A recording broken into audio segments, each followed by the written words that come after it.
Arthur Robert Kiyosaki के खुद के डैड के लिए जॉब सिक्योरिटी ही सब कुछ था, लेकिन रिच डैड के लिए लर्निंग से बड़ा कुछ नहीं था। Hi everyone, this is Sunita Singh from Mumbai. आज मैं रिच डैड पुअर डैड की चैप्टर नंबर 6 की बात करूंगी। पुअर मेंटालिटी के लोग ऐसे होते हैं, सोचते हैं कि यदि लोग अमीर लोगों की सीक्रेट जानकर अमीर हो सकते हैं तो हमारे देश में कोई गरीब ही नहीं हो सकता होता, सभी लोग ऐसा ही अमीर हो जाते। मैं भी ऐसा ही मानती हूँ कि सिर्फ नहीं हो सकता, लेकिन उन सीक्रेट को अपने थिंकिंग को अपनाकर, अपनी एटीट्यूड में अपनाकर ही वो इम्प्लीमेंट करके वो कोई भी अमीर बन सकता है। यदि मैं आपको बोलूं कि आप भी सक्सेसफुल हो सकते हैं तो भी सक्सेसफुल, कोई भी सक्सेसफुल हो सकता है यदि आप अंदर से मानते हैं तो जरूर सक्सेसफुल हो सकते हैं, अमीर हो सकते हैं, क्योंकि आपके एक्शन भी अगर आप सोचते हैं, मानते हैं तो आपके एक्शन भी उसी तरीके से होंगे।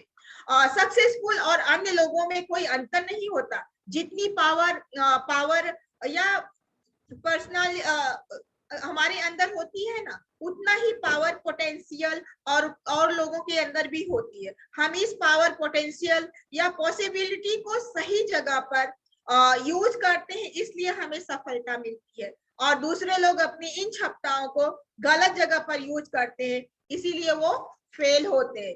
रॉबर्ट बताते हैं कि सभी के अंदर ब्रेन, जीनियस और रिस्क लेने की वाला फैक्टर होता है, लेकिन हम सभी के अंदर कैरेक्टर का दूसरा पार्ट भी होता है, जो अपनी जरूरत पड़ने पर भीख भी मांगने को तैयार हो जाता है, घुटने के बल बेग भी करता है। रॉबर्ट ने बताया कि एक अध्यापक के रूप में मैं खुद की क्षमताओं पर संदेह कर डरता था, सबसे पीछे भी बैठता था, खींचता था, परंतु बहुत से स्टूडेंट ऐसे भी होते हैं जो आंसर जानते हैं लेकिन उनसे आंसर देने की हिम्मत नहीं होती है। अमीर बनने का सबसे पहला सीक्रेट है ना, रिस्क लेना।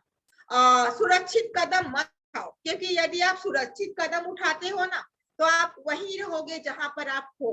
अगर आप आगे बढ़ना चाहते हो तो रिस्क आपको लेना पड़ेगा, मैनेज करना सीखना होगा रिस्क को। देखिए, आप रिस्क सिर्फ तभी लेते हैं या ले सकते हैं जब आपके अंदर किसी टाइप का फियर ना हो।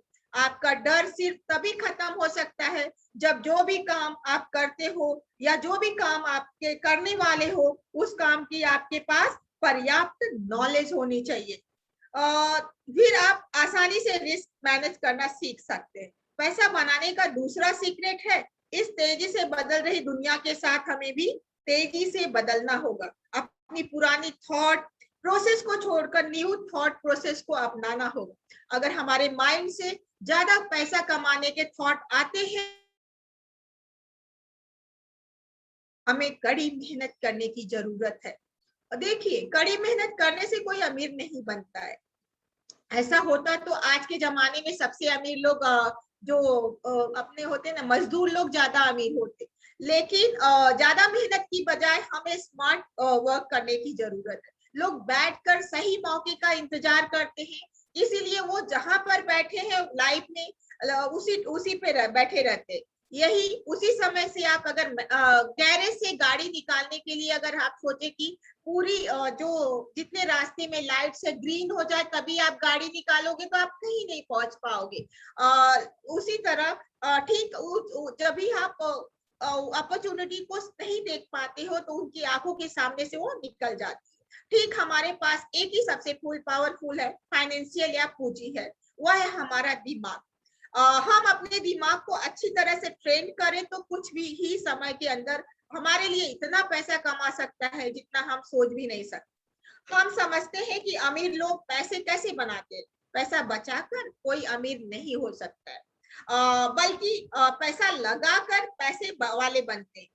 इसको मैं एक एग्जांपल के द्वारा समझाना चाहूंगी। जैसे कि रॉबर्ट मानते हैं कि जैसे कि उस समय इकोनॉमिक्स का बहुत बुरा हाल हो गया था।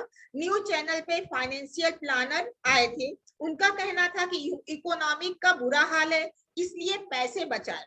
आप हर महीने $100 बचाते हैं तो 40 साल के बाद आप करोड़पति हो जाएंगे। और बहुत से लोग उनकी इस एडवाइस को मानने लगे, सहमत भी हो गए। लेकिन मैं ऐसा नहीं मानता। मिस रॉबर्ट उस समय की सिचुएशन को नहीं मानते थे। उन्होंने देखा कि इकोनॉमिक का उस समय बहुत बुरा हाल था, इसीलिए इन्वेस्टर के लिए ये एक और अच्छा, बहुत ही अच्छा मौका था। मेरा काफी पैसा उस टाइम स्टॉक मार्केट में, अपार्टमेंट में, हाउसेज में फंसा हुआ था। इसलिए रॉबर्ट के पास कैश पैसा नहीं था, वो हर कोई बेच रहा था, इसलिए वो खरीद रहे थे। इस तरह से हमने बहुत सारा रियल एस्टेट इकट्ठा कर लिया था। जिन घरों की कीमत उस समय 1 लाख रुपए की थी, उनको 75,000 में भी, डॉलर में भी वो मिल रही थी। फिर उसके बाद उन्होंने रियल एस्टेट को, ऑफिसेस खरीदी, और उसके बाद अदालत की सीढ़ियों पर भी खरीदारी शुरू कर दी, तो उनको वो चीजें और भी सस्ते दामों में मिल गई।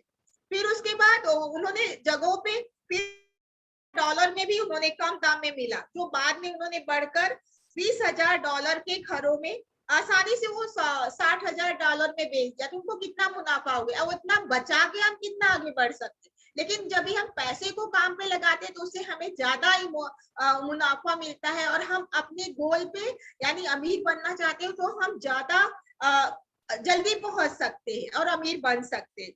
और मेरे पास हमेशा 2 अपॉर्चुनिटी थी, हार्ड वर्क करो या 50% की रेट से, हार्ड वर्क करो 50% की रेट से, टैक्स चुकाओ, या फिर उस पैसे को बचता है उसे बचत करो, और फिर सेविंग पे भी टैक्स लगाओ। और दूसरी अपॉर्चुनिटी थी कि आप उसको स्ट्रॉन्ग करो, जिसमें कि आपको प्रॉपर्टी है, ये सब रियल एस्टेट पे उसको इन्वेस्ट करो। या फिर रॉबर्ट कियोसाकी इसके कॉलम को चुनता है कि वो पूरी तरह से आपके ऊपर है कि आप कौन सी ऑप्शन चुनते हो। आप अगर सेविंग के ऑप्शन को चुन सकते हो, या फिर अपने को इन्वेस्ट करने के, यानी पैसे को काम पे लगाकर भी चुन सकते हो।